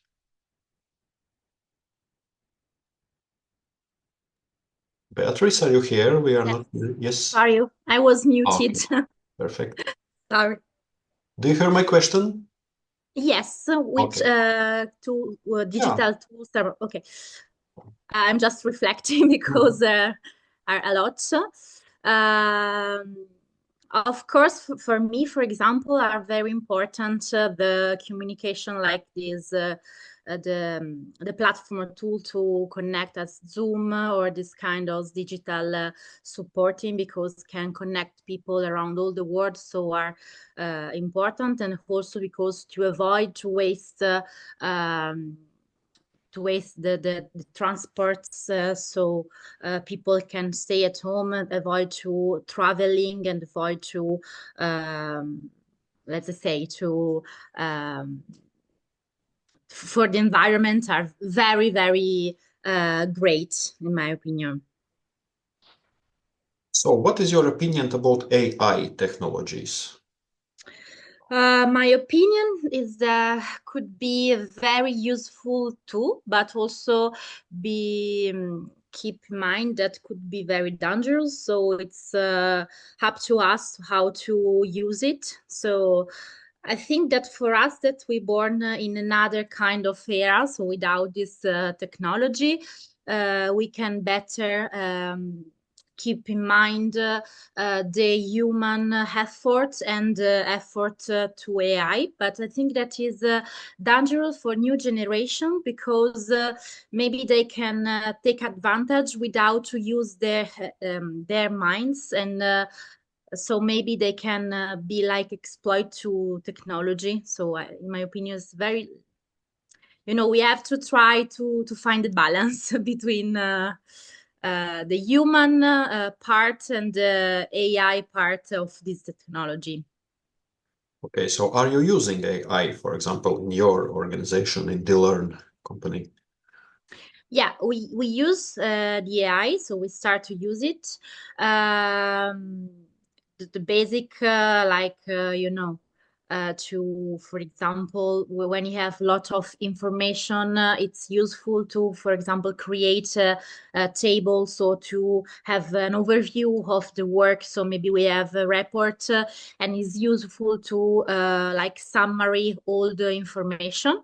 It's not, it's dangerous, for example, when you try to find sources, because sometimes it's not so accurate. So you have to start to keep to read careful what the AI give you. For example, if you use ChatGPT, and to go sources by sources to see if effectively the sources existed, and also to read careful, I don't know, for example, the articles and so on, to avoid that something was misunderstanding by AI. Okay, thank you. So my next question is going to Reza. So Reza, what challenges have you seen with online learning? Maybe you can mention some examples. Yeah, I think I touched upon it briefly in my presentation, but in my context, in the context of FI Academy, we run education programs on the ground. So we have our member organizations that are implementing eco schools in a school in X country, so it's involving students and teachers and the whole school community. So when we're talking about online learning and digital learning, there's a few issues with the difference between staying online and then doing something in practice.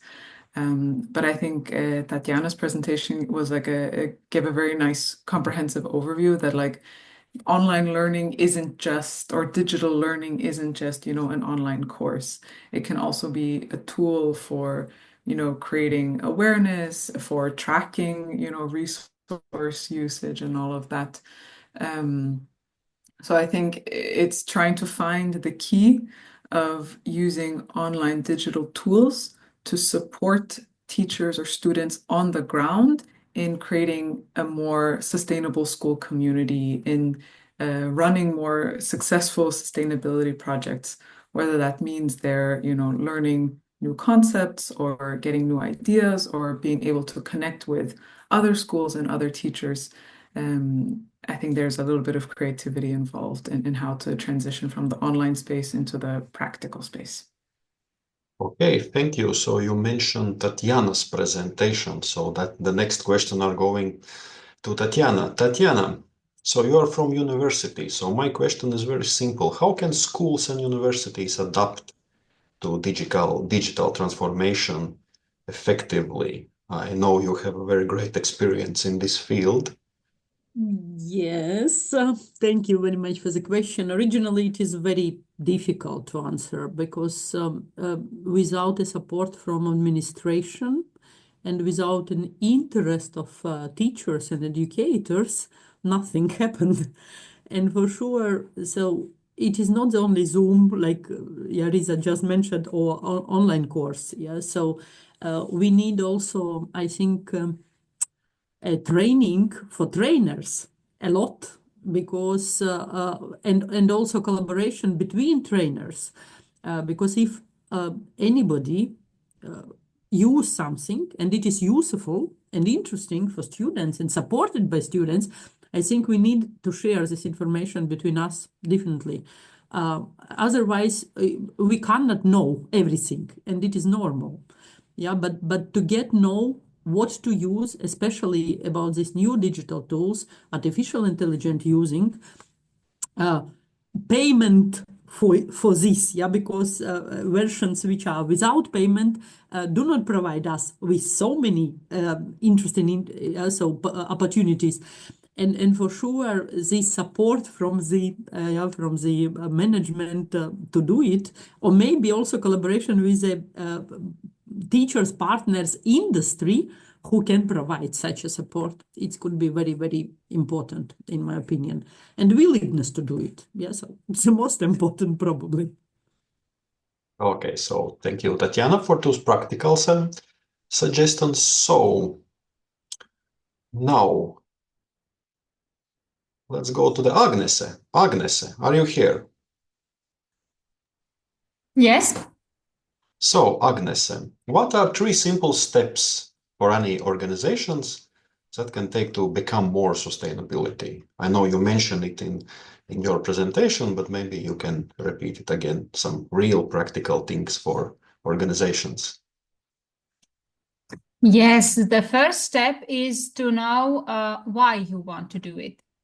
Or it's for your representative, or it's for your workers. They have initiative. All we want, we can do it, we can try it.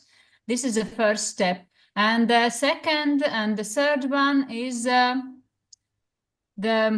next one, when you know your why. For example, you know you want to best traffic for your workers, colleagues. So the second step is to, okay, do we have infrastructure for bicycle when I can go for work with my bike, not only with my auto, and where can I put it when I work? This is the second one. And the third one about it, it's okay, we have a Christmas party in this year. Maybe we can go 4 colleagues in one auto, go together, not, oh, I go with one person in auto, the Andres is going 1 person in auto, but go together. So it's easy. Okay, so thank you. I think the very good example was with infrastructure, because nowadays it's also very important. So thank you. And now let's go to the Lika. For my opinion, this is also a very important question. So Lika, how can digital innovations help build stronger communities and support sustainability? Yeah, thank you for this question. It's not very easy question, but it's very important. Yes, and quite a global answer should be just response to this. But this is the reality that digital technologies are reshaping, like, and giving like opportunities to develop the communities. For example, the social entrepreneurship, as I have mentioned in my presentation, is one of the tools which promotes and supports the sustainable building. But at the same time, so this issue could not be the like agenda of the social enterprises, because this is very small. Such kind of enterprises so take only a very small share in the general economy. And in my point of view, the sustainability achievement and following and contribution to the SDG implementation have to be a priority agenda for all kind of business community, starting from the small ones and it to the big corporations. But the reality and the digitalization has to be used as a tool for achievement of these sustainable development goals, and at the same time it will ensure the achievement of the economic, at the same time so social objectives, which are in total so contributing the SDG achievement so at whole. But still in my country, as I have mentioned, despite of the fact so we as a country have already joined the Sustainable Development Goals, and the government has set as a priority to support the implementation of these goals, and the policy have to be fitted to the implementation and have to be contributed. But in reality, the awareness in the community is very, very low. We have no a lot of successful examples within the community members. So while the social enterprises have very good examples, but are lack of resources. So here, at first, the community awareness should be raised.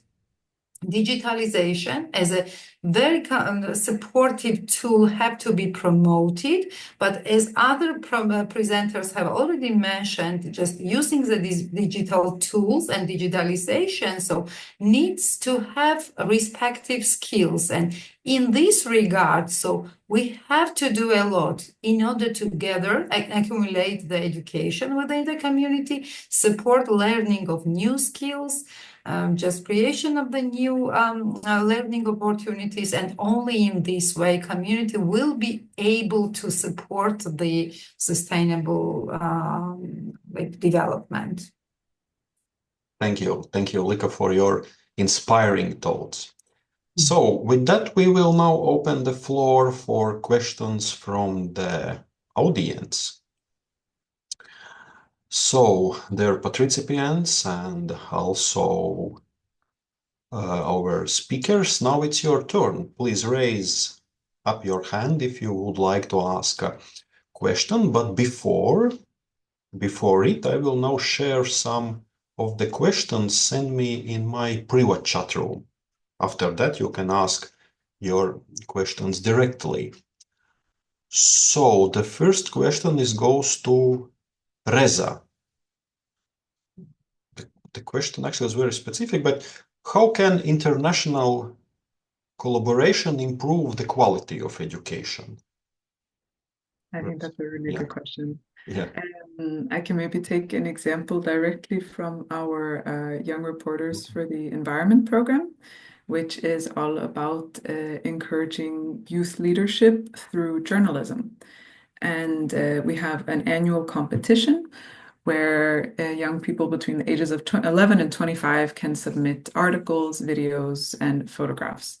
And one category of the competition is also international collaboration, where we encourage students from different countries to work together on a journalistic project. And of course, if we have students in Turkey and students in Portugal, they're not going to be flying back and forth between those two countries. but rather I think they must use a lot of digital tools to work together on this group project. So I think, things like Zoom and collaborative online workspaces, and just like, WhatsApp, for example, all these kind of technologies is a really great way for young people and teachers to work together. And through the process, they get like a first-hand insight into, environmental challenges in each other's countries, possible solutions as well to these challenges, and kind of what's going on in each other's communities. So I think that's a really cool way to see international collaboration happening through technology and in schools. Okay, thank you, Reza. So the next question from audience goes to Tatiana. Actually, very cute question. So, Tatiana, what is your favorite digital tool? Digital tools schools can use for sustainability. Yeah. So digital tool in general, for sure, WhatsApp and Zoom, because we use it more. Yeah. So I do not like Teams originally because it's always very struggling for me to get nowhere to go. It's so I have an education in IT, but in any case, yeah, so it's not very easy. Zoom is easy, yeah, so WhatsApp is easy. But for sure, if we are looking for some collaborative platforms, yeah, and also games, different, yeah, so it's more oriented on the particular subject, study course. Yeah, and so we use one or another one. But yeah, if just a tool, this is Zoom and WhatsApp.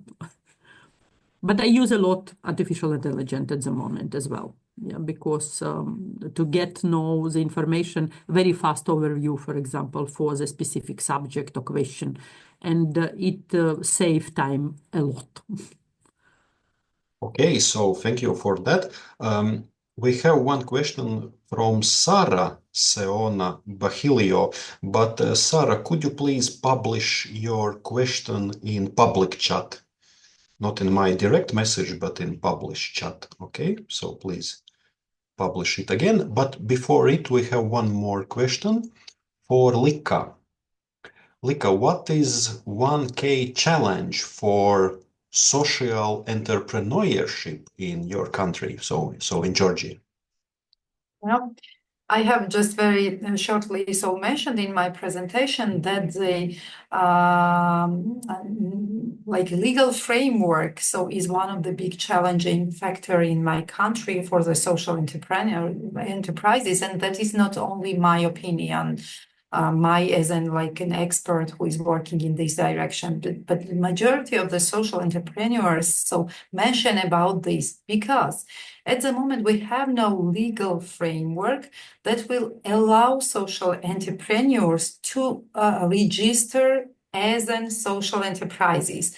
So they are choosing whether or non-governmental legal entity status, or select the other business status, such as limited liability entity or some other business entity. So that creates a lot of challenges because at the same time, according to the Georgian legislation, business entity is not available to get a grant, while social enterprises get the main source of the funding from the donor organizations, which are issued the grants. At the same time, if you are registered as a non-governmental organization, you are not able to pay the profit, but you are charged to pay the profit because you are doing some economic activities. And as a non-governmental organization, you are not restricted, but also not allowed to do mainly the economic activity. So that kind of challenges are very, very big obstacles for development in this sector. And then, of course, as a legal framework is not proper and supportive for the organization, the awareness about the social entrepreneurship is also very low. Because in business community, majority of the representatives are mixing with each other. So CSR done by the business organizations and the social enterprises, while there is a great difference between of these two. And the third one and the last one that I would like now to mention is the lack of support from the academia. So today in Georgia, only few universities are teaching, they have a syllabus for social entrepreneurship, while the business administration is one of the most popular faculty in Georgian universities. Almost all of them, and in total, so we have 71 universities, almost all of them, only few exclusions we have here, have run business administration courses, but they do not teach the social entrepreneurship topics. So this support, of course, so limits the further development of the sector. Okay, so thank you for that. And let's go to the next question from Sarah. Question intended especially for Reza, Tatiana, and Tyra. So maybe we will start with Reza. Yeah. Okay. Reza, go ahead. Go ahead, Tatiana. I would love to hear what you have to say. We can also start with Tatiana. It's not okay. Yeah. So it is, I think, one of the most difficult questions originally, and it's really not very easy to answer. Yeah? So we had some examples how to teach people with disabilities. And there are a lot of different kind of disabilities, yeah? But overall, I think this like a behavior guidance method, yeah. So like try to let them to do it step by step if it is difficult immediately. And so it means that usually we have to break learning task down into smaller parts, into different ways of how to do it. Yeah, so present information in various of ways. Also try to like eliminate distraction proactively. Yeah, so and try to build resilience and relationships between teacher and students as well. For sure, try to underline and focus on strengths of such a people, what they can do better. So also we use different approaches in presenting, like using different colors. Yeah, so but for sure it's really a very, very difficult question, and I really do not have like a good answer how to do it, because we need very often also specific equipments on that side and on this side, and not always it is possible. Yeah. Okay, So thank you. hopefully, Thank you, yeah. Tatiana. Thank you, Tatiana. Thank you. Yeah, it's not very, very simple question. So Reza. Yeah, I would actually just echo that. I think it's a really good question. I think if we're talking maybe about like online learning platforms and this ability to do it, you know, self-paced, when it suits you, there's a bit more flexibility there for at least for like neurodivergent individuals. But the topic of disability and like digital learning is super interesting. I'm not an expert. I don't have significant experience in this. If anyone here does or has some useful resources, that would be really cool to see. But yeah, I think thank you, Sarah, for raising that question. It's a really good one. Okay, and Tyra.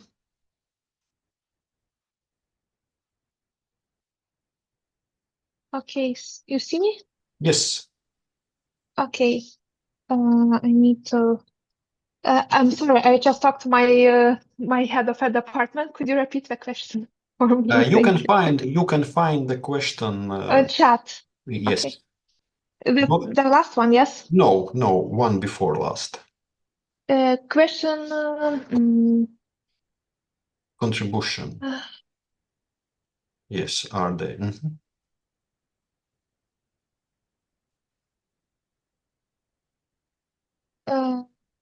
Okay, for my own experience, I don't have yet students with all kind of disabilities, but not yet. There's not so much of them. So yeah, but in my university, I have a lot of them.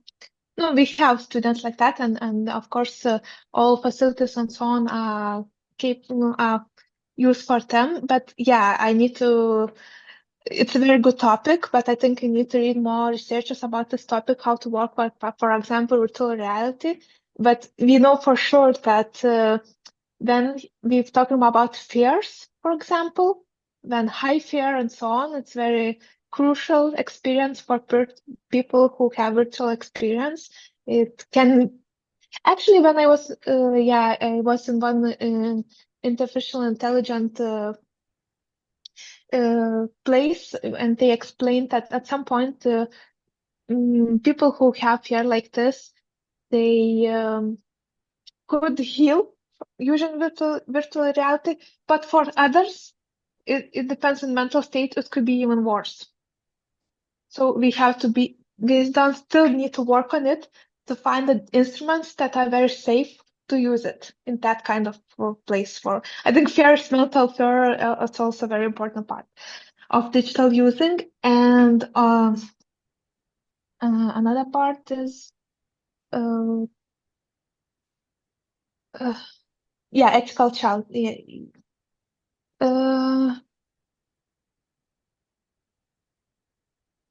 Okay. I think it's enough. And of course, I have all kinds of different ethical background students. For them, it's also, I don't feel any differences between this kind of, I don't face any problems about working with all kinds of students using simulation centers and systems and so on. So at this point, I didn't face that. I didn't found any religions or something problems that to use it. So usually students are very open-minded to use it. But of course, for some of them, like I have from India students who have even problems to type a word. They have not even general digital skills. So I think we have to be focused. And even my students, sometimes they lack of elementary digital skills, and we have to improve it. Doesn't matter is it disability students or the ones who are like we call them healthy. Okay, thank you, Tyra. If I can add one sentence. So Sarah really very much appreciates this question. Probably we need to do a research about it, because I make a request to the internet, and I found immediately 24 different types of student disabilities, and probably for every of these we need a specific approach. And how to implement it in digital transformation, it's really, I think, a specific university must work on it, to make it. Probably, we can cooperate also with somebody from this audience to do such a research and to find the challenges and opportunities for this. Thank you, Sarah, one more time. Okay, thank you. I hope, Sarah, you are satisfied with the answers from our speakers. So, and we have one more question. And the question is about ethical challenges of artificial intelligence. So, Beatrice, maybe you can prepare the answer, because you mentioned AI in your first answer. Yes.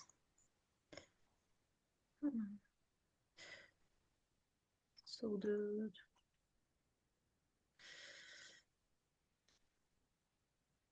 I think the question is prepared with AI, but it's only my opinion. But yes, it's the last one.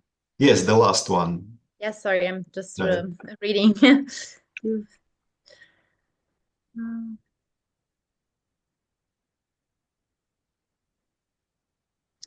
It's a very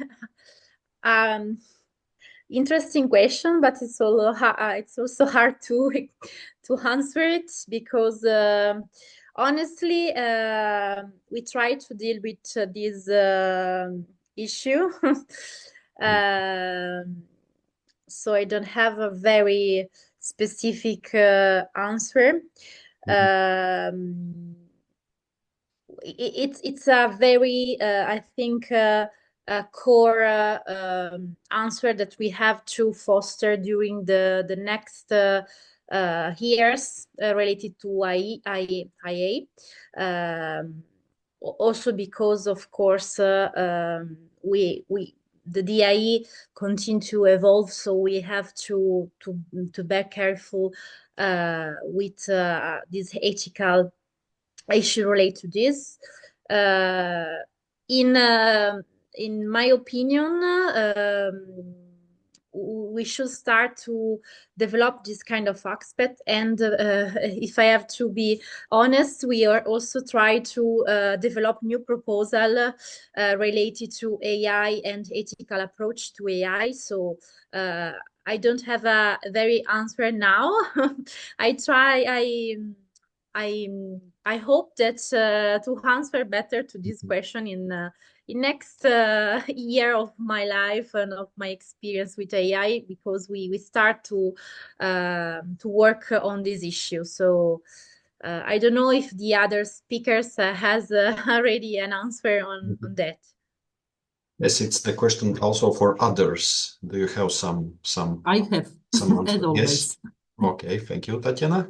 Originally, already a lot of efforts is done to make regulation about using AI. And also different universities create their own requirements, what to do or not, what is allowed to do or not. And I know that also we do not have a common answer between universities, because a few universities agree to use AI, and I'm talking about universities at the moment, but similarly also for the companies. And for sure, it's visible that we need to use it because it is it can help us a lot to really to have a to find the solutions for very difficult problems very fast. But ethical norms are very specific, and in my opinion, I think we need to create a very, very strict regulations. And also for students, for example, in Riga Technical University, we created a specific plagiarism and eye detection, which evaluate how many % of work is used and is done by eye or taken from anybody. And so this person is not allowed more than particular evaluator. And we always also provide this information for the students that otherwise if they are using more than allowed and do not use references, so they will be thrown out from the defense procedure and so on. And it is why also for the businesses, in my opinion, so we have, and probably politics must create a specific regulation, and probably it will be not one, but a lot of, where these strict requirements and strict frame is provided. And if we know this frame, everything is okay. But if we are walking within, so everything is okay again. But if we are out, so something is wrong, and we do not, so we must have some, I don't know, punishment, or maybe,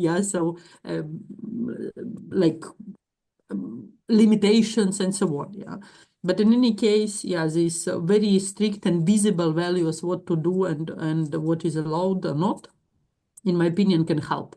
The only such a regulation could help us to cope with it. But we definitely need to use it for sure. Okay, thank you. Of course, it's a very, very big challenge for universities and schools. So, okay, thank you. Thank you for your great questions and, of course, great answers. So today we learned that digital transformation is essential for sustainable education, and also international collaboration plays a big role sharing ideas and resources.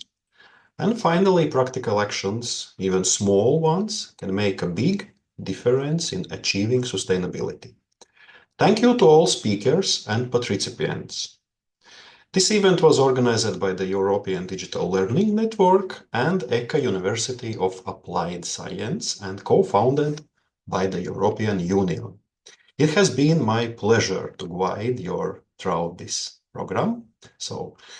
And I hope we will see you at our future events. But before we finish, Zhenya, the organizer, she will send you a short survey about the seminar, and your feedback will help us make future events better. So thank you and see you in our future events. Bye-bye. Paldies visiem! Atā! Thank you very much. So the survey link is sent already, and the certificates are sent to the participants as well. So let me thank you once again. I think it was very interesting day. The presentations were very interesting and useful, and the discussion. And I'm glad that there were questions from the listeners. So thank you. Thank you for your contribution. Have a nice day. Let's be in touch. And follow the dissemination. I'm going to disseminate the promotion information about the event on LinkedIn, on our webpage, and etc. And the webinar is being recorded, so I think we will put that on YouTube as well. And then if you need the link, I can share that with you. Thank you. Have a nice day. Thank you very much. Thanks a lot. Thank you very much. Thank you. Goodbye.